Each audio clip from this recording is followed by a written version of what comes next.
We have Bemi here with us today. Bemi's going to be facilitating the session. I'm going to be in the background giving her some support, but this is an exciting one, I think, for our team. So today we're going to be looking at landscape partnerships, cross-sectoral, multi-stakeholder governance. It's building off what we looked at last month, very much thinking about how now that we've identified the stakeholders in our partnership, where do we go from here? How do we bring people together to start now organizing and managing the landscape effectively? And this really builds on very nicely to the next session on Thursday, which is, okay, now that we have everyone together, we know how we're going to work together. Now, how do we develop a shared vision that's going to guide our work? So today's a really key session, and I'm really happy that Bemi's here with us to lead it. On to the next slide, please, Bemi. Just a reminder about how we can create this really nice open interactive space for us. I'd like to remind everyone, if you're not in a nice quiet space already, find somewhere where you can really focus, where you don't have any distractions, where the internet's stable. If at all possible, keep your video on so that we can see you, we can read your body language, we can interact with visual cues with you. We understand that's not always necessary because of internet, but as much as you can, please keep your video on, especially when we turn the screen share off and we're in plenary and we're trying to interact a little bit more. And I'm not going to go over all of these because it's very long and we've been over them already, but just a reminder to please feel free to ask questions as much as you like, raise your hand, use the reactions, and really feel free to interact as much as you like with us. These workshops are really about finding time for us to be with each other, learn from each other, and share experiences with each other. And a good reminder for this session, because me and Bemi are leading, feel free to tell us to slow down, speak more slowly, and ask us to repeat anything if we're going too fast or you don't understand, and enjoy the session. So I'm going to hand it over to Bemi now. I think most of you know Bemi already. She was here in the first session with us. Bemi's the Director of Innovation and Landscape Management at Eco Agriculture Partners. Yeah, I'll hand it over to you, Bemi. Thank you. Thank you, Patricia. Good morning from Los Angeles. So just waking up, very happy to be with you all this morning and energized. And definitely want to reiterate that if I am speaking too fast, please feel comfortable. Feel free to let me know to slow it down a bit. Okay, let's get started. Oh yeah, you already did the introductions. Thank you, Patricia. So I'll go ahead and keep going past this slide. So the objectives of our session today, sorry, let me adjust my screen a bit. Oh, there we go. So we're focusing on landscape partnerships, like governance in particular. So we'll look at overall elements of landscape partnerships, building on the sessions that you all have had before. And within that, we'll look at three main parts, which is understanding the roles and responsibilities of those in the landscape partnership. What are the functions of a landscape partnership, and look at different tools and resources, including a really strategic tool or instrument called a partnership agreement. And then we'll also discuss possible organizational configurations of a landscape partnership. There's really many options to consider. So our agenda this morning is an overall check-in, which we've kind of done already, Patricia. I think if I understand the agenda a bit, and okay, good. Okay, and then we'll do a homework recap of what you all did last week, and then building on, like I said, the agenda is we'll discuss the design elements of a landscape partnership, and then really dig deeper into roles, responsibilities, functions, and organizational configuration. And there's several interactive activities we'll have sprinkled throughout the entire session today. How's my talking speed? Is it okay? Just a temperature check, Trishan and Marielle, is it okay? Okay, thank you. Okay, so just a review of last session's homework. So you were doing some stakeholder identification and mapping, and it'd be great to hear some of your reflections on the exercise that you all did. And I share some questions here, and if anyone wants to It would be great to share either in the chat or please feel free to just speak up. Either what tool did you use to map key stakeholders in your landscape? Who was missing? And what are some ideas to effectively engage stakeholders and entry points for collaboration? So any of those things. I can I pause mean, here. could I Mhm. suggest that we the screen sharing off for this and have a discussion in Yeah, plenary? yeah. I think that's great. And we can even, I can, I can copy those questions and put it in the chat too. Oh, Let me do that. So, oops, did I stop the screen sharing successfully? Yeah. thank you. So tool did you use? Who was missing and entry points for collaboration in summary? Let me see if we got any responses. Tools used. I'll just jot these down real quick.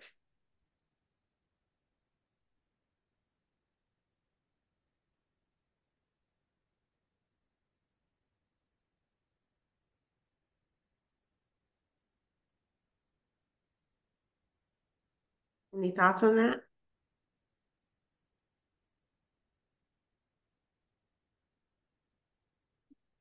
And this can also build overall on just the session you had last time in thinking about how do you go about doing this in your landscape?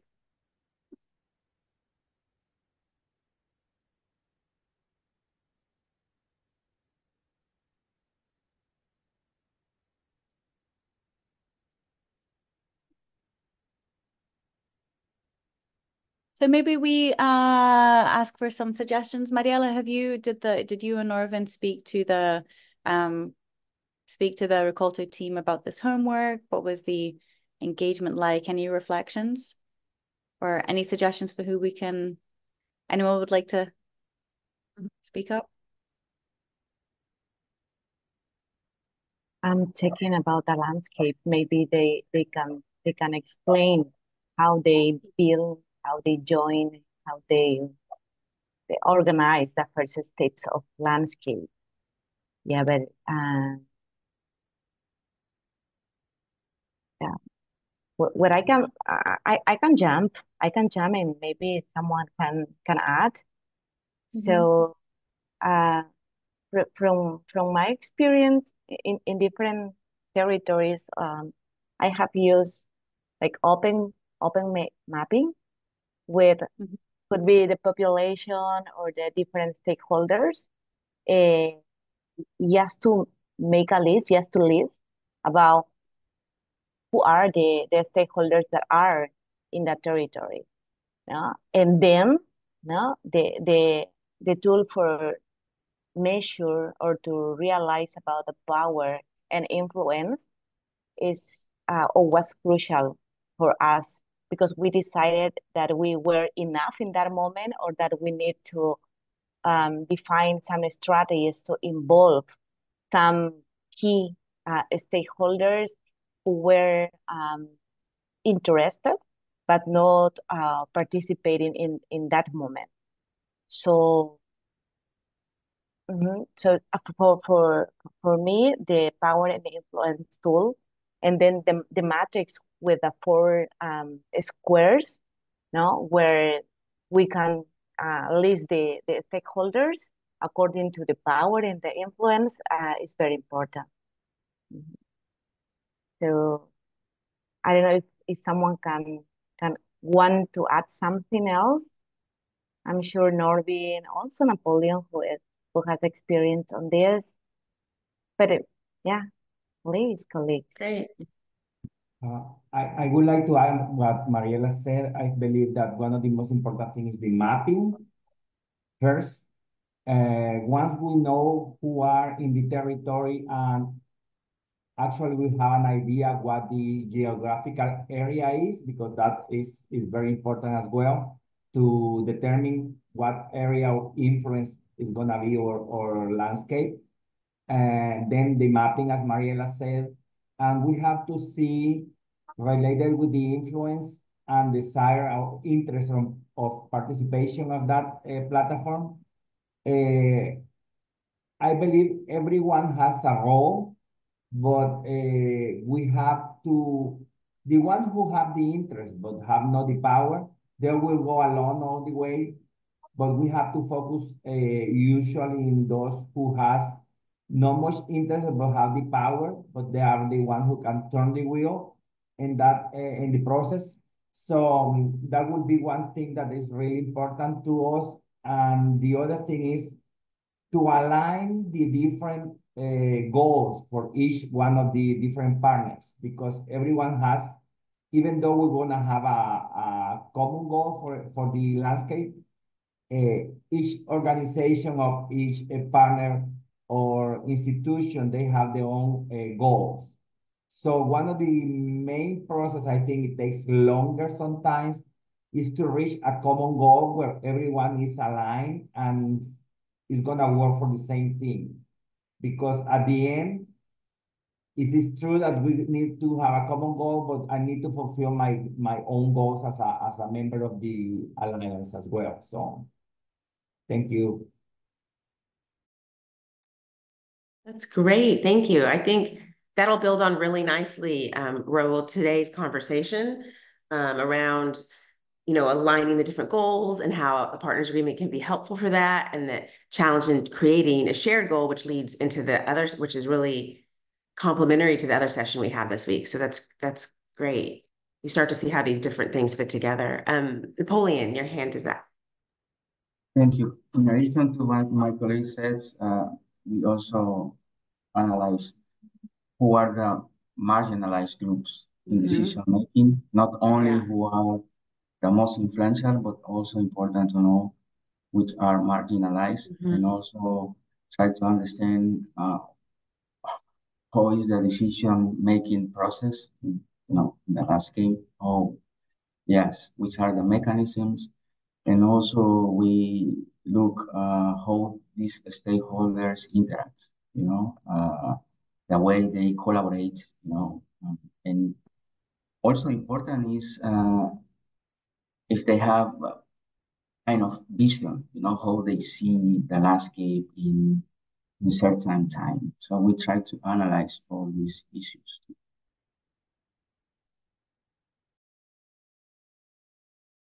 That's great. Yeah, I like the point about analyzing the different marginalized groups and develop and the vision, how people see the landscape. That's wonderful. Okay, great. So I don't see any things in the chat. I think Patricia, are we okay shall we proceed? Okay, let me find my screen here again. 1 second. Okay, cool.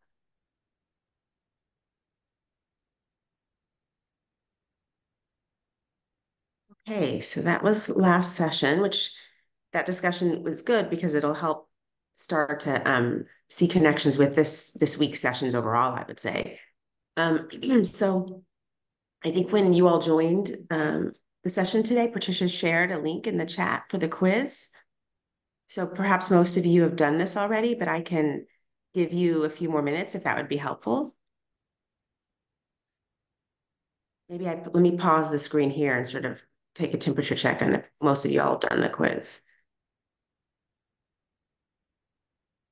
Let me share it one more time in the chat, or do you already did it? Yeah, here we go.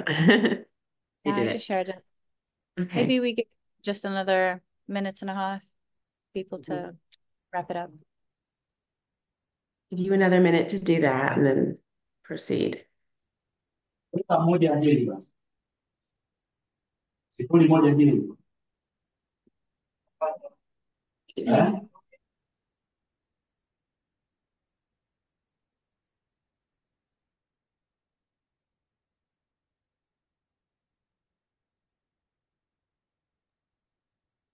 Oh, nice. Done. Okay. So shall I keep going? You just tell me ready. I'll get the screen ready to go. I'd maybe wait just a little bit more. Longer. Cool. That's cool. Yeah. You tell me when. All right.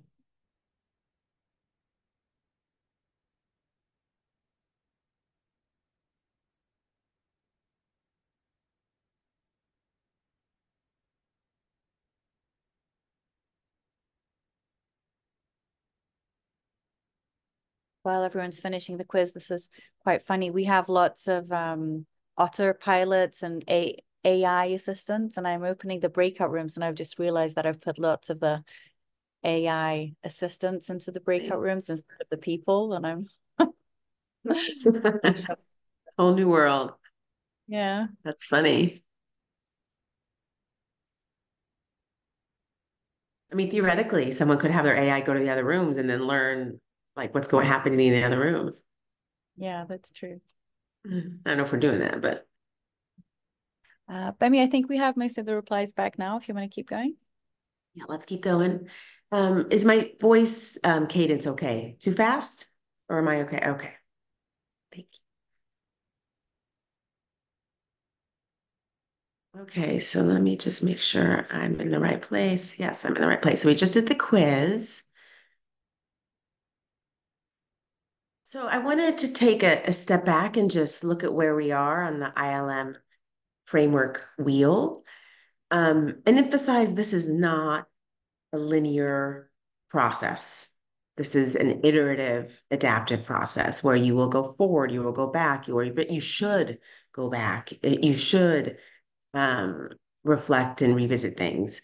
Um, so to point out here, we've been spending a lot of time on the landscape partnership. This is really core to the ILM process. And you've done a lot of work on the shared understanding actually through through the situation and exploration tools before in between sort of the kickoff and when the training started. And we're really moving this week to vision and planning,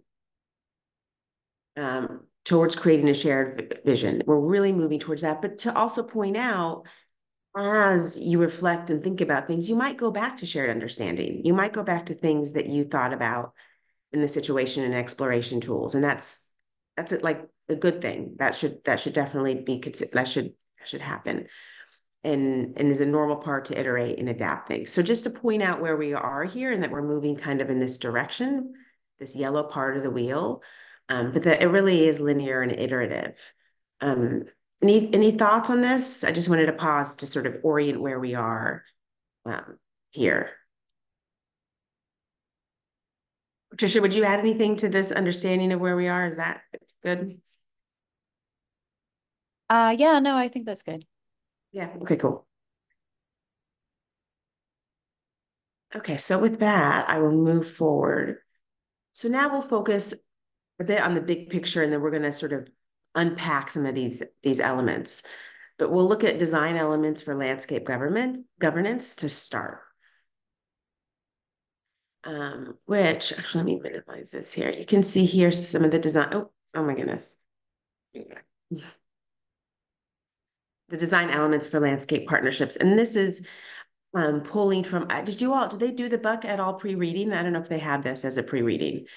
No, we didn't share the pre-reading, but we did look at the same schematic, the same diagram in the intro to ILM session.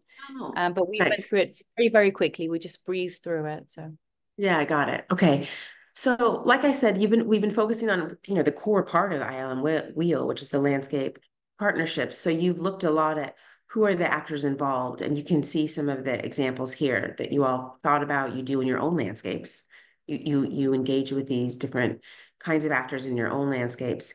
And this week we're going to move down or, more across these design elements and really look at roles and responsibilities.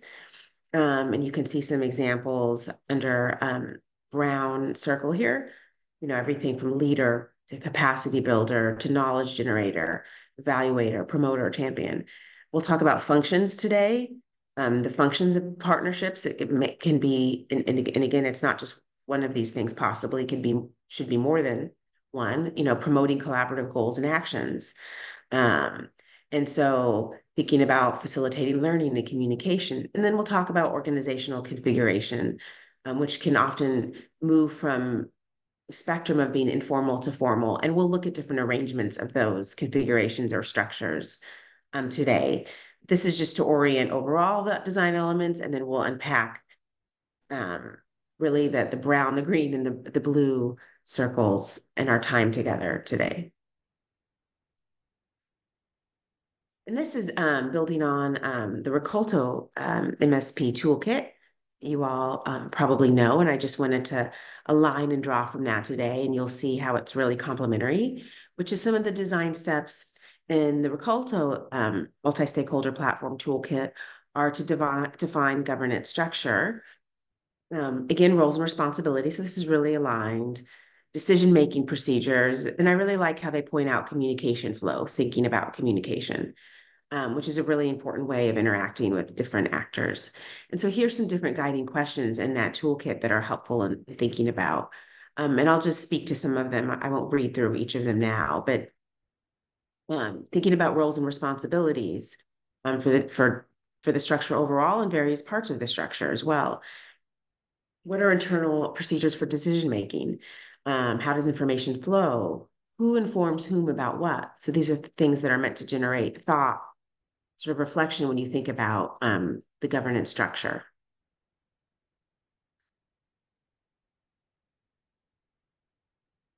And this is review, but just to, I think this is review on what you all have done in other sessions, but just to iterate or to sort of review again, because I think it's a core part across the entire ILM framework, which are principles and partnership, equity, transparency, and mutual benefit. So thinking about equity, an equal right to be both an equal right to be at the table and validation of contributions is important.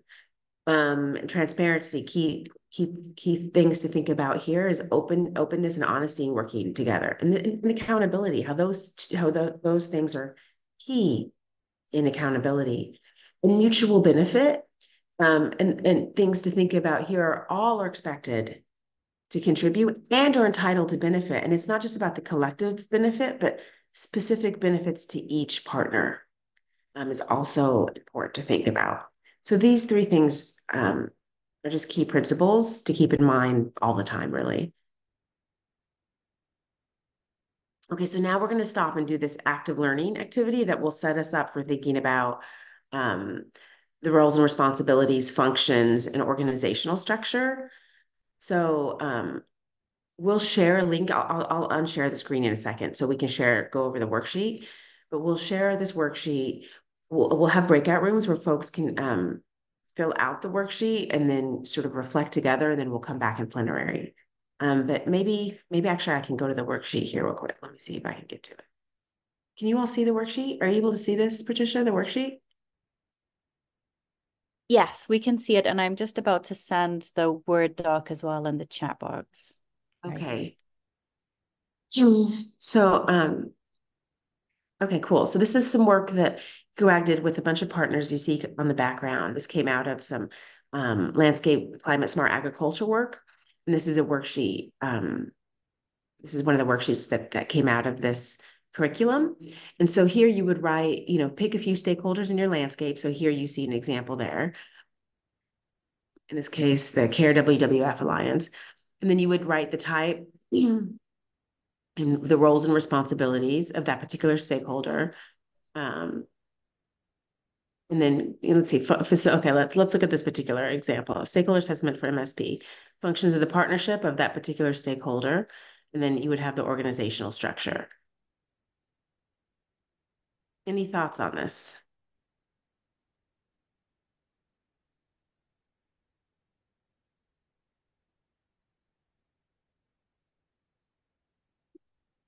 Okay, so it looks like the way you would frame it, it would be stakeholder by stakeholder, and you would think about maybe some of their roles and responsibilities. Some of the stuff then may be more aggregate, like organizational configuration, the way I'm reading this. So, okay, I'll pause here. Are there any questions on this? What I can say, Bemi, Yeah. is that most of the time, and I am saying this based on the experience that we have with some projects, that some people in the platform or in the group knows about the stakeholders, knows about who they are, what are the interests, but they don't have registers. No, so they don't document the information. So I think it's very important to have tools, as the matrix that you presented to keep the information, to understand why we decided to work with one stakeholder or other. So I think it's important to start or to continue documenting uh, Yeah. the information. Mm-hmm. Oh, good. Okay. We have several tools that help document that we're sharing today. This is just one of them. Do you think that okay, good. So that maybe this will help document some of those relationships and thoughts. Um, and it may be looking at this, I'm just looking at it from fresh eyes this morning, that worksheet. It may be that there may not be a formal alliance, but it's more of the nature of, you know, each of you all's relationship with that particular stakeholder. Did that make sense? Because there may not be a formal alliance that you have with them, but thinking about how you're interacting with them in the time. Does that make sense? Understand. Kind of organic, kind of symbiotic relationship in some way. So Mm. you don't have anything formal, but you kind of help each other in different ways, and you have a relationship, but it's not a formal one. I'm not sure if Yeah, that's informal, exactly.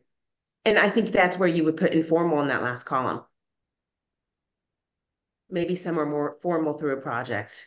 So you could say that it's informal in the last one. And I think informal are often very important and strategic because that's where you have a lot of the trust building that can give you the confidence to transition to a more formal relationship. So that's good. Any thoughts on the worksheet, just looking at it? And just to emphasize, this is meant to be useful to you.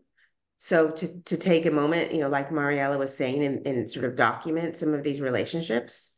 Um, and I think, yeah. So just know that it's meant to be useful to you and to think about and pause and think about the nature of your relationship with a stakeholder. In terms of what we're talking about, roles, responsibilities, functions, and configuration in the present time. And we'll unpack each of these more too. Oh So yeah, Bemi, Patricia? I'm going to post the questions and the instructions in the chat box. Could I maybe suggest that we reduce the time to either the time in the reporting back or in Sure. the discussion time, just Sure. because we're a little bit over. So maybe we Yeah. can, what do you prefer, reducing the discussion time? Or can I just reduce the reporting back by 5 minutes? So total 30 Let's do minutes? that. I would rather, let's do with what you think they prefer most. I think if I understand, and correct me if I'm wrong, that there's been some great time in the breakout rooms with this group. So I'd rather keep the breakout room time and reduce the plenary time. Yeah, I think that's better. I That's mean, we what could you all even, like most. I don't want to, let's keep that. yeah. Does this look good to everybody? 20 minutes in the group and then 10 minutes reporting back? Mhm. And this All is right. just a tool that, we've used in other curriculum that we're sharing with you that you can start to become familiar with now and use it going forward. All right. So I'll just encourage everybody. Can everybody see the worksheets that I posted in the chat box? Has everybody managed to download that? All right. So I encourage you all to download that before you go into your breakout groups and copy the questions as well. Yeah, And because Bemi, it's their version. let me know when I can open the breakout groups. Can I open the groups? Is everybody okay? Yes. Yeah. Yes. All right. So we'll see everybody back in 20 minutes. Right.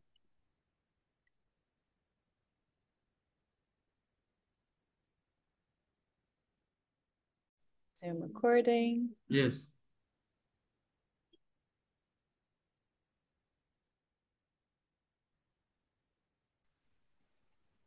Hi, everybody. Welcome back.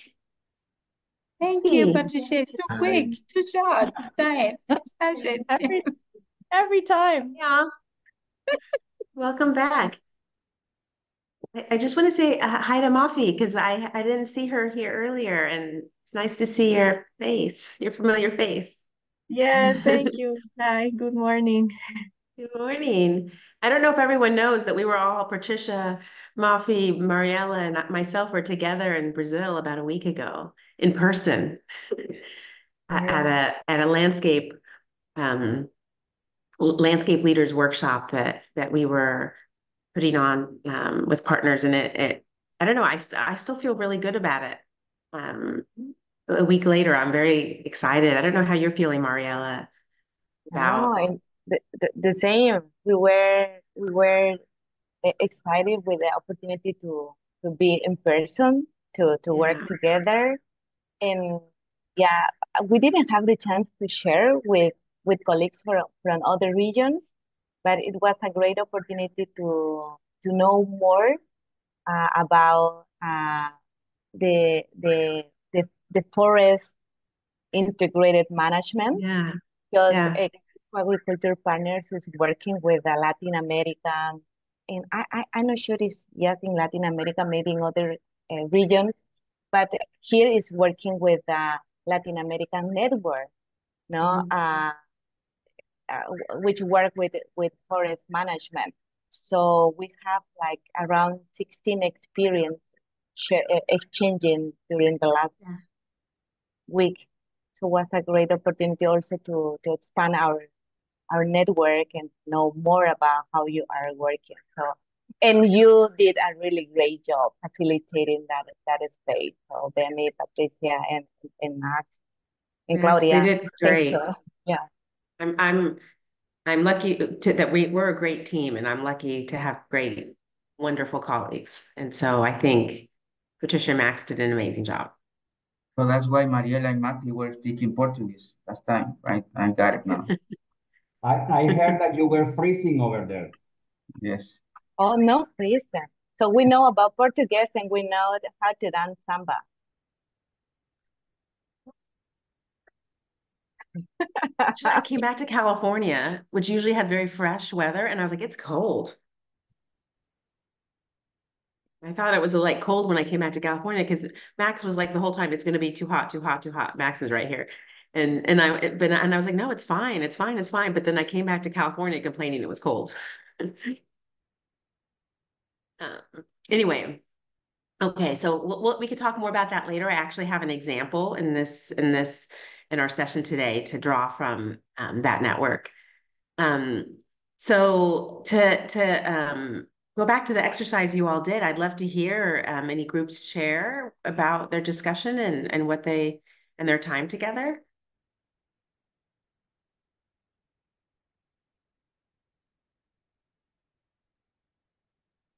Who would like to share? Hi, Vanessa. Hi, Hi. yes. Hi, I can share. So um, our team works the platform linked to the landscape of Manabi in Ecuador, the Mampanor case, and we didn't finish with the list of factors, but we were able to characterize some of the civil society, private sector, and international cooperation. So I can mention some of them, and Carolina will add some information. So Vanessa, we you map. want to share your screen, maybe? Okay, yes. And I tried because my internet is kind of weak. I will turn off my. I just gave you the rights to share. You should be able to share. That's cool. Oh, Yeah, share. mm, can you hear me? Because my Zoom is stopped. Oh, I can share. It's my internet. No worries. Uh, okay. I will try to share. Give me a minute. Here. Here. Can you see? Oh yeah. Yes. So we have this. And we have This is Recolta. nice. Manabi is like a municipality of Manabí, Prefectura de Manabí, BOMAC Foundation, that is partner of Good Food for Cities program of Recolto in Ecuador. SPAM is a public university, and Mampanor as well, that joined many local governments. And also we have producers organizations and Cool. entrepreneurs. Mhm. And maybe Carolina can add something because she knows better the case. Sure. Thank you, Vanessa, for sharing. So we're working in Manaví, the coast of Ecuador, and the role of Ricolto with this platform or with the stakeholders will be to share the ILM and also facilitate the approach with the local government of the province. They could be a key. They will have a key role because they will support us in the formulation and implementation of public policies. If there are some policies that get formulated at the platform. Bamako Foundation is a local NGO and is our agricultural partner in Manaví, and they will have a specific role of implementation, of course, but also building capacities, convene stakeholders, setting up farm and field schools, or also share their expertise, which is in landscape conservation approach. Also the universities, there are many universities there that are interested in joining a platform, but the one that has shared publicly the interest with Ricolto is SPAM, and they will contribute with their expertise with it, which is research in natural resource management and also conservation. Then there is the Mampanor, which is this stakeholder platform that is confirmed by 4 local governments in Manaví. And Vane, can you go a little bit down? Thank you so much. And then we thought also about farmers organization or producers organization, and the role could be just to share their good practices in agriculture and also share their voices and interests regarding the landscape, and also entrepreneurs, because we're working a lot with bio entrepreneurs in this part of Manaví. So they will also share their voices, their interests, and their needs also for the landscape. Again, we didn't finish the organizational configuration, but it was really interesting just to think about the different actors. That's wonderful. Thank you for sharing. I mean, even looking at the different kinds of functions I saw, from advocacy to promoting research, coordination, sharing, this is really, I mean, I'm enjoying looking at this. Thank you for sharing. That was great. Any others? Yes, I can share my screen, and cool. Yeah. Maybe Percy can join with me. Okay, Mafi.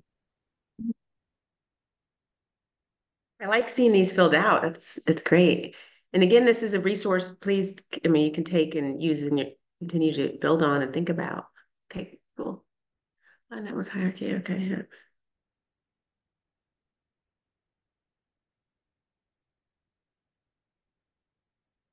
Can you see my screen? Yes, Mafi. Okay.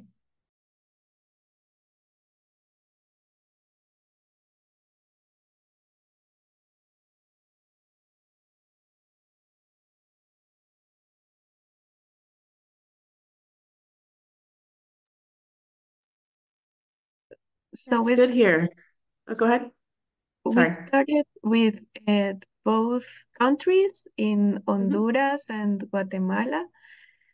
For Guatemala, we start with the Ministry of Agriculture, that it's a public, and they lead the platform where we are working in Lake Atitlan, and the local area, they call for the meetings, and they should lead all the process. They have the function of public and policy and political advocacy, and they are like in the network, it's a hybrid hierarchy. For Honduras is Amuprolago, that is a commonwealth of municipalities at Yohoa Lake. They are private, and they also call for the facilitating the platform and lead. They coordinate between the different stakeholders, and they also are part of the hybrid hierarchy. And at Guatemala, we also have the Del Valle University. They have a local, how do you say, sede? But you can go there at Solola. They are private, and they also provide scientific advice. They collaborate with research and data and investigation in the area. And we have also, I don't know, Percy, if you want to add the last two. Sure. Okay. In case of the PRR Rural Reconstruction Program, it is a non-profit organization in sustainable production role. Their functions are about policy advocacy, research, community lead solutions, technical assistance, about the organization configuration. They are focused on network, hierarchy, hybrid, and talking about our role as Ricolto team. We are an international NGO that provide technical advice, and we facilitate and collaborate with this platform. And okay, we do network, hierarchy, hybrid too. Yeah, Mafi.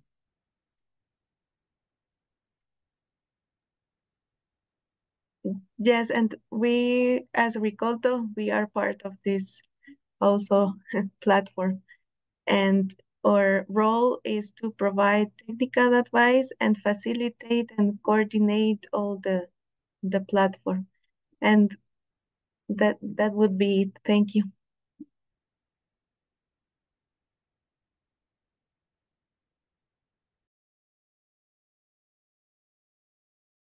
That's wonderful. I like seeing you all using these tools and thinking about it in that table, and seeing, again, seeing the different roles, the different functions like advisory, technical advice, and then the different kinds of partners from universities to municipalities, different types of platforms. It was cool to see that, how you all are playing with this. Yeah, Patricia shared, loves how you've identified your own role as a coordinating and facilitating this process. Yeah, I agree. It's really cool. Patricia, how are we doing time-wise? Are we okay? I think it's time for us to stop if we can. We can take a 5-minute break now, and then we come back. We'd have 45 minutes to wrap up the second half of the session. Would that be okay? Okay. Do you all want a coffee break? And responsibilities in the landscape partnership. And so this is some which I think you just unpacked in that table, that spreadsheet tool we just used. Here are some of the roles and responsibilities often of a landscape partnership. And often there are more than one of these. So I just share some here that you all can see. Are there any others that, based on the exercise we just did, you would add? Like I saw, for example, advisory, providing advice was mentioned. And I don't know if I see that here, but, technical advice or the university providing advice. That might be something that you could add. Any others based on the exercise we just did?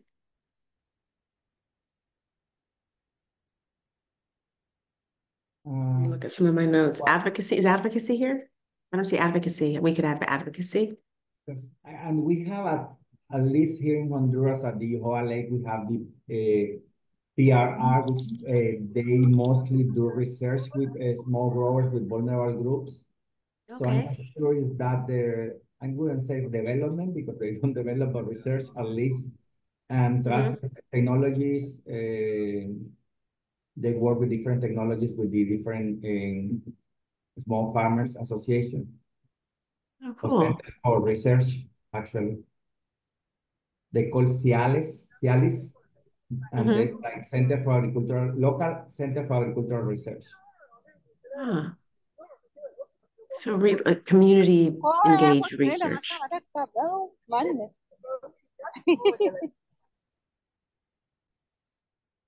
Based on what I heard you all also say, I would add advocacy. I saw advocacy several times.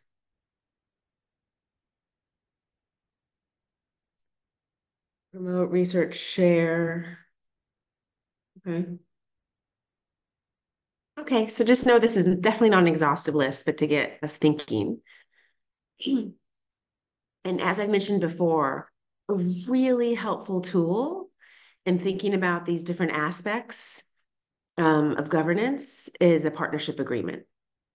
And so what is a partnership agreement? Quite simply, it's an agreement between stakeholders as equals. So again, we go back to those principles that we talked about earlier in terms of equity and transparency and mutual benefit. It really outlines the agreement to think about what each other's different goals are, how they're going to cooperate, what are their interests. And this is, if folks are spending time and resources, there needs to be clear agreements on decision making. And as we've talked about today, there are many ways of collaborating from informal to very formal.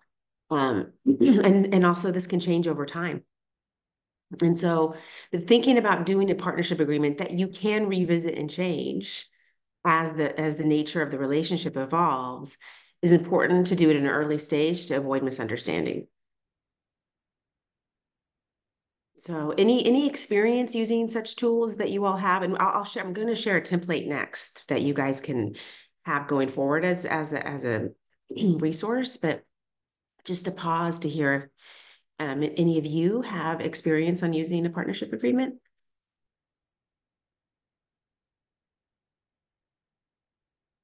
We can look at this tool now. Oops, I'm sorry. Let me pull up the template here. Maybe it's in the chat. Let me see. Let me pull it up. Hold on. Is it in the resources slide? I can pull it up. I have it here too. Let me see if it's in the resources slide. Partnership I can pull it assessment. up here, but do you want me to share Oh, my cool. screen? Thank you. Sure. No, 1 second. I'll stop share. Hang on. Let me see. It's the link to the MSP guide, right? No. Here it is. I'll do it. Don't worry about it. I know where it is. But what I need to make sure to do is, if we don't have it, I'll do an active link to this. Hold on 1 second. Sorry. There's the template. So sorry. I lost the template here.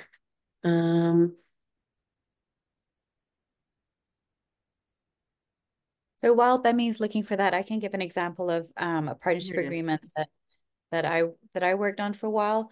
So it wasn't a landscape partnership agreement, but I'd say that you can consider any like MOU or any memorandum of understanding, anything that you are collaborating with any other organization, I'd say would be like a partnership agreement. So for example, we had one that I participated in developing a while back was when we were working with a different education. We were setting up a training program and we were working with another college, another university that already had the training program. We set up a partnership agreement for them to share their resources with us and help us build the capacity within our program.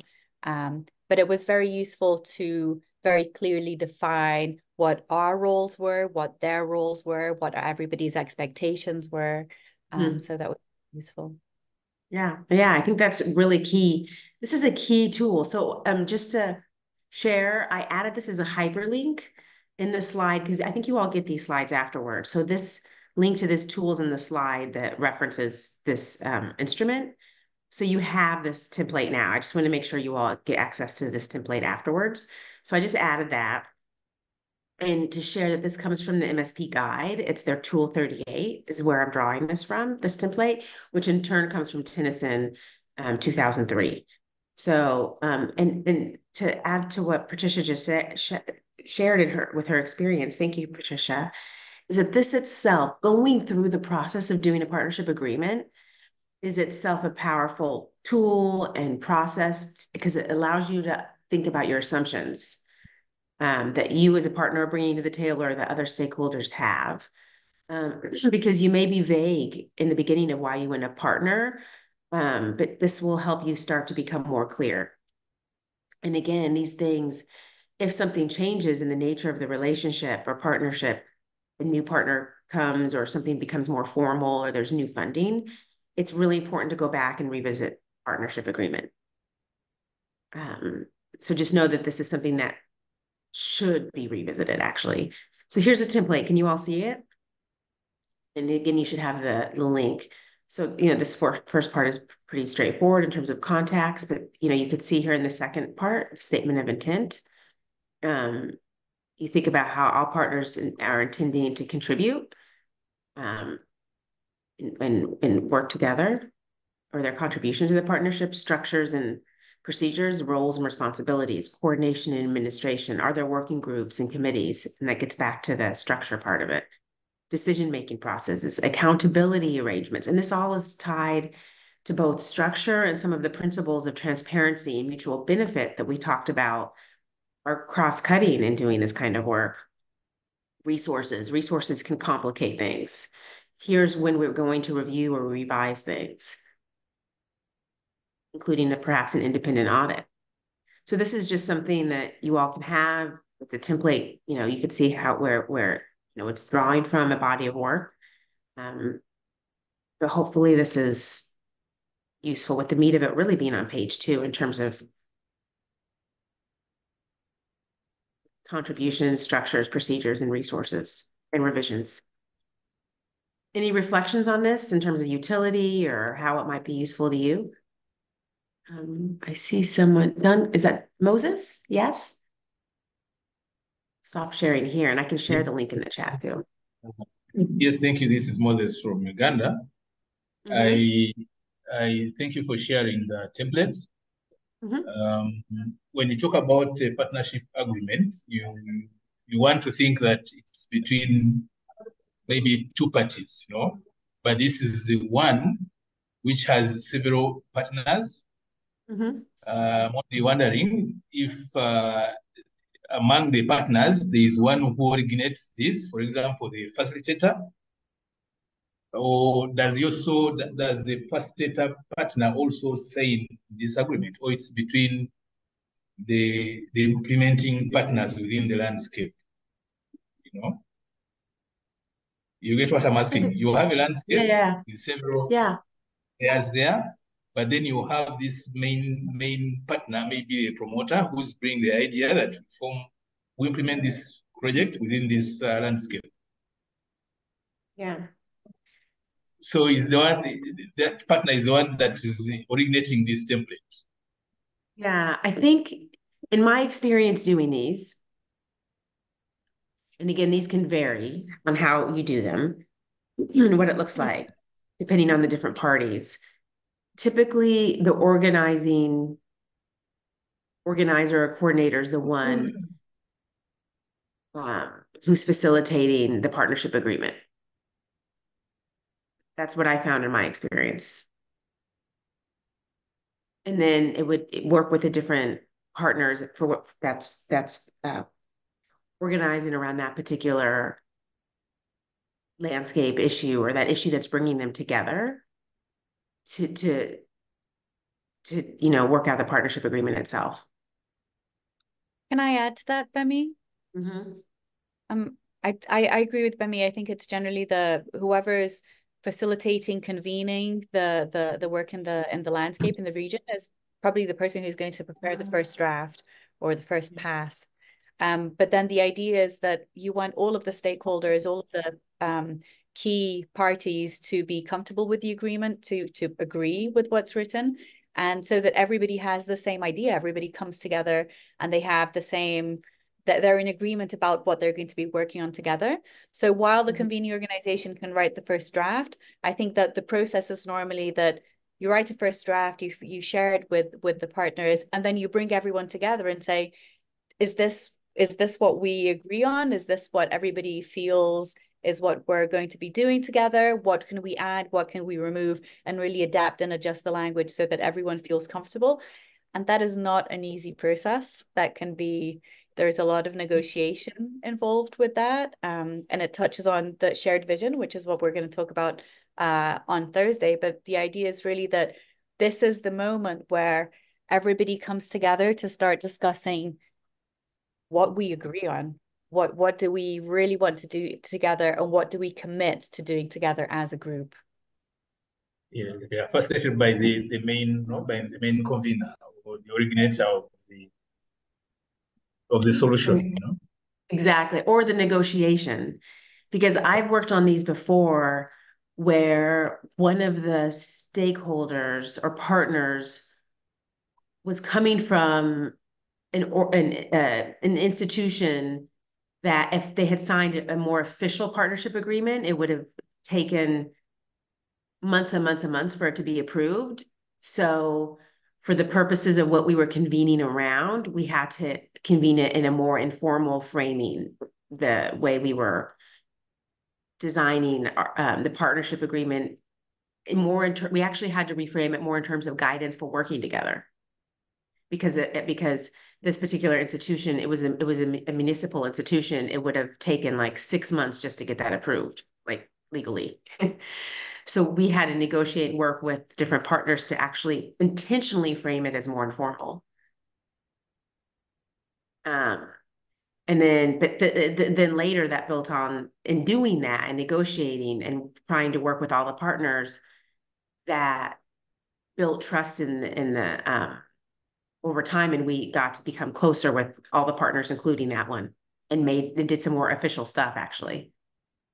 So it's even the timing of, you don't want to push too formal and maybe you pull back and you still write some things down, but you frame it as more informal. You build the trust, and that can lead to some cool stuff down the road. And in this particular case, it did. Okay, a more thank you. sustained relationship. So cool. Let me. Oh, any other thoughts on that? Thank you for your question, Moses. And hopefully you can access that. That's a tool for you all to use. I think it's coming from some great body of work in this area that it's useful. But just know it's very iterative and you have to adjust based on your needs. So, Okay, let me find. Benny, Yes. I can put on the table two items or two topics. One is about timing, and I follow the line that you explained, because I think it's better to invest, because it's an investment to invest the time that is needed to understand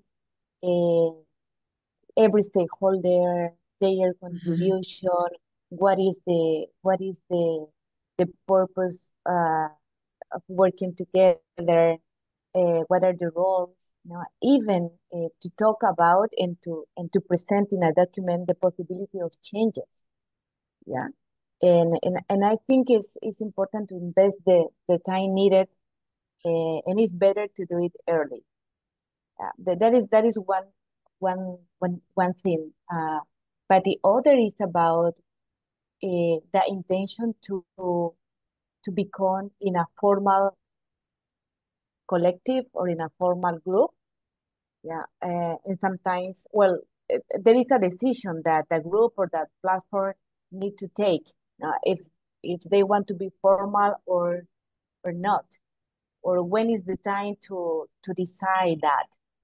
And yeah, from my experience, that questions appears in the very in the first stage, in the very beginning stage.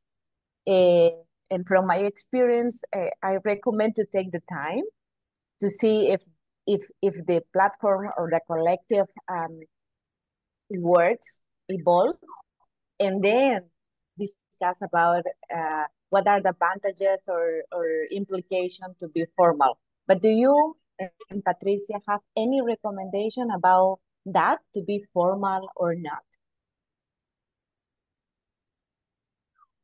I'd say that it's better to start with something more informal and just, as you said, take the time and build the trust and build the shared vision and, slowly start working together and maybe have iterations of the agreement. So you can initially have something that's very informal and, but and then maybe a couple of years later, you develop a new version of something a little bit more formal.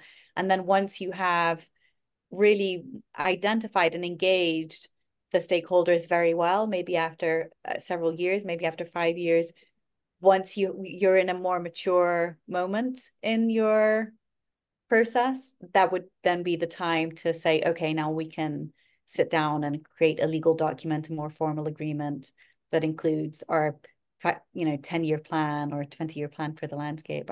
I'd say something gradual makes more sense. But I agree that it's very good in the very beginning to be clear about intentions and be clear about, starting to to develop the agreement, the terms of the agreement. Oh, and I see Max has his hand up. Yeah. Okay. Hello. Good morning, everyone. Can you hear me? Yeah. Sorry, I'm not opening my camera because I just jumped directly from bed at 5 o'clock here. So, but yeah, I wanted to just um, add something here from what Mariela. Good morning, Mariela. Uh, it's what you mentioned. I think like this thing of being formal or informal, it also depends a lot on the circumstances, the context, and the opportunities of the landscape. Because at least the experience that I've knew from the Latin American Model Forest Network, there are experiences which formalize with an agreement and others that not. Uh, when I mention opportunities, it's like, for example, grants or something that of financing, or to make it more how can I say, like legitimate for some stakeholders. They may need some kind of formal agreement that show that this is not something that will so easily, I don't know, dissolve or so what I'm trying to say is that there are experiences where the government, for example, would take it more seriously, this platform, if it was something with a formal agreement, or even with a, I don't know how to say it in English, but a juridic person. How do you say, Patricia? Pessoa Pessoa jurídica. Oh, I don't know. It's like a formal entity, formal business Yeah, entity. yeah. I mean, like, because sometimes in projects or in grants or in opportunities, what it happens is that one of the organizations from this platform takes the representation and use their identification and work with it as a representative of the platform. But there are some times where people want to have it directly to the platform and not through a representative or an NGO or something. So it depends a lot. There are times that I feel like it's just easier to be informal, and if you feel like it's necessary to have a personary, I don't know what's the word, well, yeah, official personary of it. I guess what you mean is like when you have as organization, maybe you have a legal status. Yes, exactly. That's it. Like, thank you so much, bro. That's it. Like, you need a formal number of this organization to work with it. But it depends a lot. The only thing I wonder if like if we as a platform wanna become wanna have a legal status as a platform, that will involve another process. But usually like from my little experience, I could say that like Mariela was saying, sometimes you start, especially with new partners, you start developing some relationships and they kind of build with time. And there is some point that when you have the trust, sometimes they want to see where this goes. And when they see the things are working and they are investing their time and effort and sometimes money, and once they get or reach that point, they would like to sign an agreement, even though it's not a legally binding per se. But I think that's just a trusting process that takes some time sometimes. Take time for Yeah, I totally agree, how, and I feel like it's a very unique process in each context, and I would agree that it's a slow process that takes time to build trust, and sometimes it can generate problems to formalize things before the time, and later it's more complicated to resolve some problems.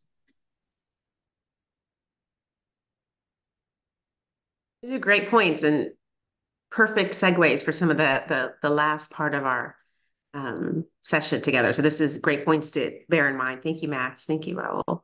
Why don't I keep going? Is that okay? I think I've gotten the alert. We only have 20 minutes. I want to keep us on time. Let me see here. Okay. So that's the partnership agreement tool and the template you all should have. Now we're going to move into functions of the landscape partnership. I might, and let me know if I'm going too fast, I might speed us up a bit here just because of time. So just apologies in advance. But some of this is we've talked about this morning a bit, which are what are some of the and we did this in the exercise as well, which are functions of landscape partnerships for governance. And so it can be planning, promoting shared goals, facilitating communication, managing the partnership itself, and more. And then I want to take a step back let's think about governance for a second. What do we mean by governance? And then I want to connect it to the landscape concept. So as you can see here, governance is really quite simple. It's the sum of the many ways all these different types of partners manage their common affairs. And this is an iterative, like I've said, a continuing process to which sometimes conflicting or different interests, where based on these different interests, you can come together to think about cooperative action. And as we've talked about, this can be informal and formal arrangements. And this definition comes from the Commission on Global Governance. So just let's take a step back, what governance is. So that shares what that is. And what does this mean from a landscape perspective? So let's bring together these two different concepts.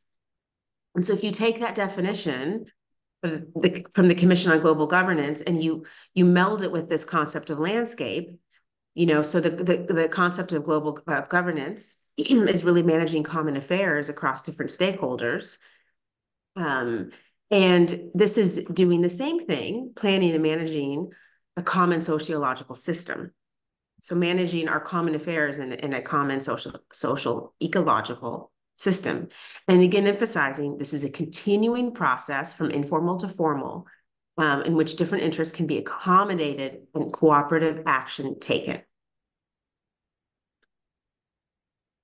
So I think it's really useful to think actually as ILM itself has a governance approach. If we go back to some of the first sessions that you all had together and look at the way ILM is defined, it's a way of managing, think about our common affairs, managing the landscape that involves collaboration among multiple stakeholders and sectors to achieve sustainable and really resilient landscapes. . 。 . 。 . 。 . 。 . 。 . 。 . 。 . 。 . . 。 . 。 . 。 . . . 。 .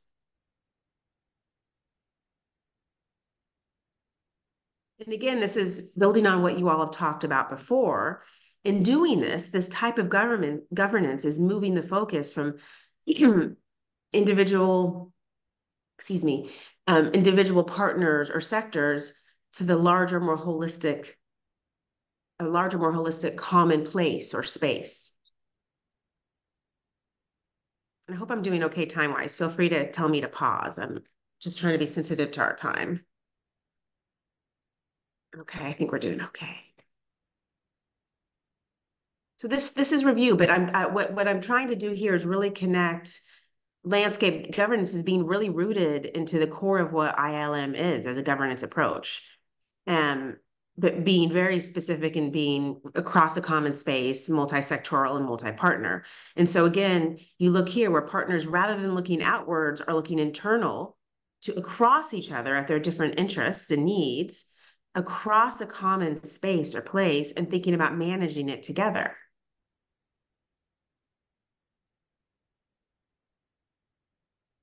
So that's sort of really bringing together ILM as a governance framework. And now let's move into what we were talking about a bit a few minutes ago about the organization of landscape partnerships and some of the advantages and disadvantages of formal versus informal approaches. Oops, I got the right. Okay, so here is starting. Can you all see this okay? Here you can see the different structures and advantages and disadvantages of, let's start with more informal.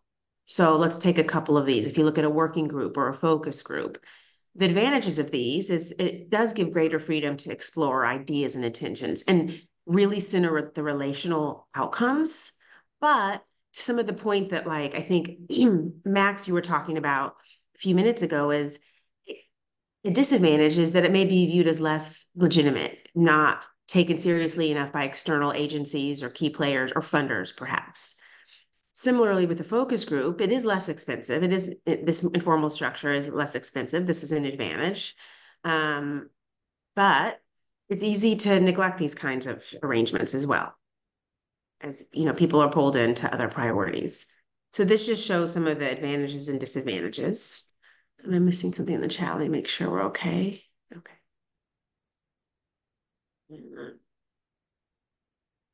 Any questions on these so far? I can go through all of these and then pause a bit too. Let's see, here we go. So this is as you're moving along the continuum to more formal. So for example, a network or a membership organization like a society. So here, an advantage of a network, let's start with that one, is you're starting to develop a greater profile.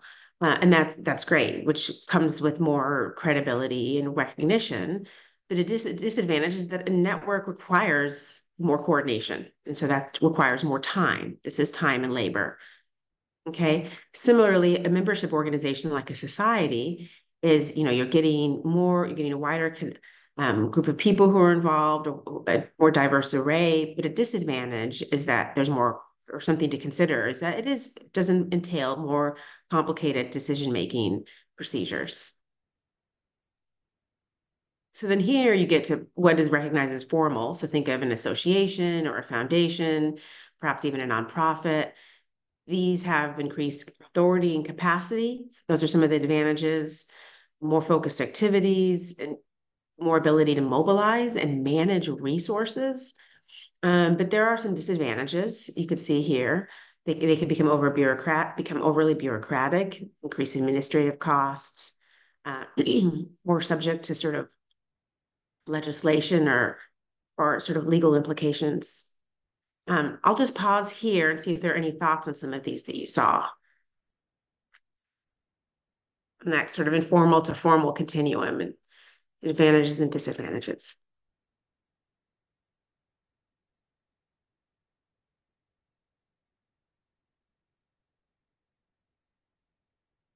Maybe we proceed, which is okay because I think we're a little tight on time if we want some discussion at the end.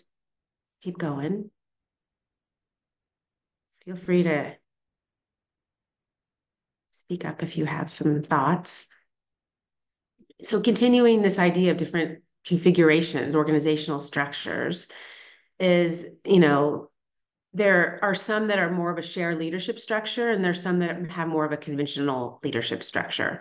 So a shared leadership structure is quite simply that. It's less hierarchical. It's more of a network or coalition. It's definitely multi-stakeholder and sector-led, and is based on a more of a bottom-up, engaged, community-led process. When you think of conventional leadership structures, it is more hierarchical. It sometimes is single partner led or initiated in the beginning. And it is often less bi-directional or two-way and more unidirectional in its communication and sort of authority, in terms of authority structure. And there could be perhaps hybrid approaches of these. Perhaps one starts out a certain way and moves a different direction over time. And so, any thoughts on these in terms of how you might see hybrid approaches, or generally speaking about shared leadership versus conventional leadership?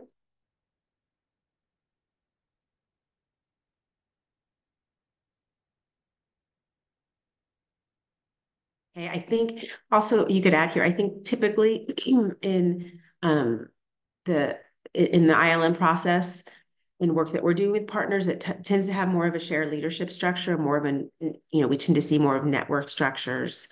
We tend to see more co-management structure. So we tend to be more on the shared leadership side, but some processes may start out as single partner led and be conventional at the beginning, and then move towards or transition towards shared leadership over time. And so some examples of that may be sort of, and it can also depend on sort of the funding stream and things like that. If it's government led to begin with, for example. Okay, so here's one example that Max will recognize, Mariella will recognize, of a participatory landscape management platform, which is the International Model Forest Network. And in particular, I'd love to highlight the Latin American Model Forest Network, which is, and you can see their principles here, the 6 principles of partnership, landscape, commitment to sustainability, governance. Okay, so this is a network model in terms of structure. So representative, participative, transparent, and accountable. So a lot of the key principles we've talked about today that promotes collaboration, collaborative work among stakeholders. There's a program of activities involved. And they really emphasize as a principle, knowledge sharing, capacity building, and networking. So this is one example to highlight. And then here you can see the Latin American Model Forest Network. And this, we're highlighting this quickly. There's so much more to go into with this example. And in fact, I share a resource at the end that shows a recent impact study on this particular landscape platform to look at. And I'll show you that in a second. But really to share some highlights here is, so first in terms of structure, it's a regional network. Okay, so again, the structure's network, 33 model landscapes in 15 countries, again, cross-representation from across different sectors. And they've had some real inspiring impact and across, and this is an assessment that just came out in 2020, but their work together has had an impact in terms of synergy, teamwork, more sustainable production processes, more environmental awareness, participants feeling like there's real participation in decision making and influence on local public policies. So you can see that this platform has had some real inspiring and empowering successes. And so here's some resources and tools just that we've shared today. One is the partnering toolbook, the MSP guide, how to design comprehensive partnership agreements. And then there's also, and then I think I have in here as well. Yes, the impact and lessons learned from the participatory landscape management platforms. That's the Latin American Model Forest Network example, the reference I just referenced. And then also I think it's also interesting to do an assessment when you're doing let me actually go back here for a second. I'll stop my share. I share a couple tools in that slide, which when you're starting to work with partners can allow you to assess your capacity as a partner, as well as assess a potential stakeholder's capacity as a partner. And so sometimes thinking in both ways is really helpful. I think we have time to look at one of those right now. How do you want to do that since we only have 7 minutes left, Patricia? Do I just share Yeah. that? Yeah, I was actually going to suggest by me if you want we could share it, you know, just share the tool, and then instead of doing the activity now, since it's a very short activity, it's only 10-15 minutes, we could use it for homework for Thursday. Okay. So let me just share, and then there's another one. Okay, so let me share this again and I'll get to it.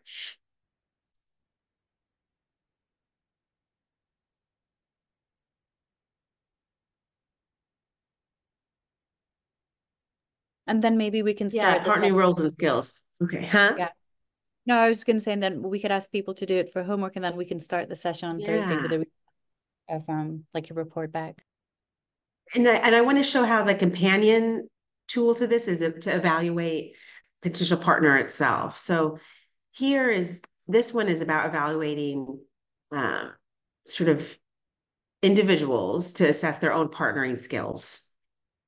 So you can see both in terms of a role assessment and a skills assessment. And you would evaluate yourself from 1 to 5, 5 being higher, and then any strategies for improvement. So you could see like what's your your role in terms of, or you're assessing your role or your skills in terms of relationship management, program or project planning, communications. And then down below, you can see negotiation, facilitation, evaluation. The other thing I quickly want to juxtapose this with, if I may, is the other one here, which is partner assessment form. So I just want you to be aware that we've given you both tools in this session today. So this is if like,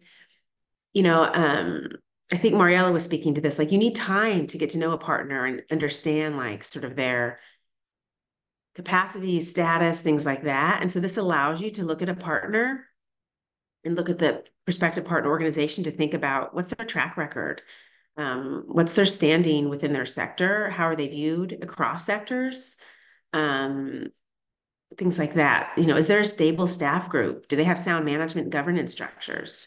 And sometimes this takes time to really ascertain these things. And then looking at the staff in that particular organization, are they experienced? Are they reliable? Are they successful at mobilizing resources? Are they good team players? Are they, quite simply, are they good to work with? So I just want to point out that you have both of these tools here.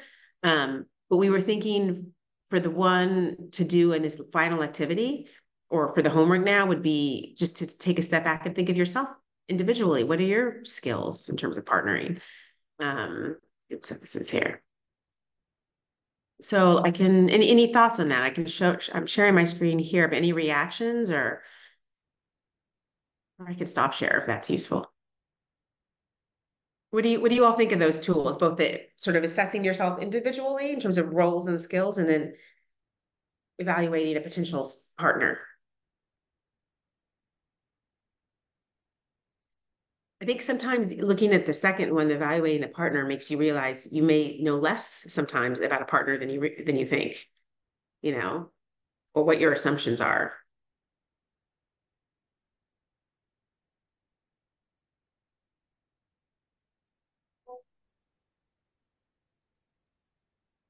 I see Maria. Oh, Marielle, I'm sorry. I think it's very important, beside to characterize the different stakeholders, also to evaluate or to self-evaluate, to evaluate yourself and evaluate the competencies, the skills that you and your team has. For example, Ricolto. No, Ricolto in some cases is facilitator of some platform. So it's very important to recognize and to build, the needed competencies to be neutral, to be or to pursue the equity participation of the different stakeholders. But I think it's very important also to do the self assessment. And Bemi, I also wanted to take advantage of this time to recognize some key elements of the Latin American network of model forests. There are many important elements, but one I want to raise or to share now is the community of practice that you and then promote. No, it's a community of practice and learning. They share among model forests and helping each one. But also they are very interested to involve not only every platform, but also every young member in each scenario, in each territory. So I think the interest in the inclusion of young leaders is very, very important because they are thinking in sustainability, no? And also, as Ricolto and with the Latin America Forest Model Network, we also share some challenges, no? That we were talking about monitoring and financing. So I think it's something common and something that different stakeholders are working on.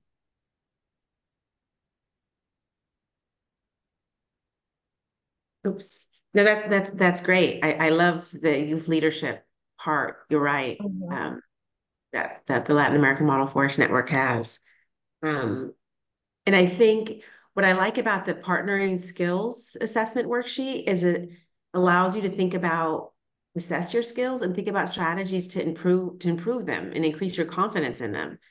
And that's kind of neat too, that it gives you that space to think about, how can I improve my skills on, for example, negotiation or something.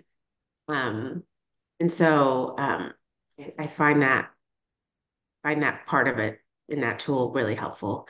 I know we're right at time, so I'm going to stop sharing my screen. And Patricia, maybe I hand it over to you to